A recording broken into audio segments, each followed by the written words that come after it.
नमस्कार, मेरा नाम मनु शर्मा है। मैं गौरमेंट परेड कॉलेज की छात्रा। मैं BA थर्ड सेमेस्टर च पढ़नी आं। अज्ज डोगरी मान्यता दिवस दे उप्पर में एक कविता बोलन लगी आं। अग्ग लगी ते जंगल जलिया, पक्षी रौला पान। अग्ग लगी ते जंगल जलिया, पक्षी रौला पान। मन जलिया तन मुर्दा बनेआ, दिक्खियै सारा जहान। मन जलिया तन मुर्दा बनेआ, दिक्खियै सारा जहान। दिया बत्ती कोई निं बलदा, न्हेरे करन कमान। दिया बत्ती कोई निं बलदा, न्हेरे करन कमान।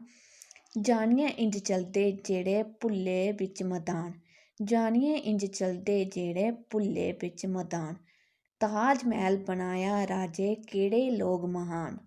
ताज महल बनाया राजे, केह्ड़े लोग महान। कुत्थै कुल्ली कुत्थै पर्वत, साधु शंख बजान।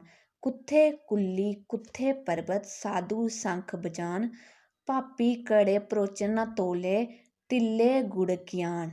पापी घड़े भरोचन न तौले, तिल्ले गुड़ ज्ञान। उठ मसाफर रस्ता फड़चै, भुल्लियै जान पहचान। उठ मसाफर रस्ता फड़चै, भुल्लियै जान पहचान।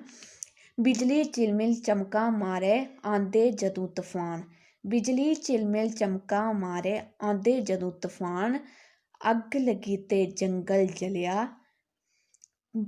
पंछी रौला पान।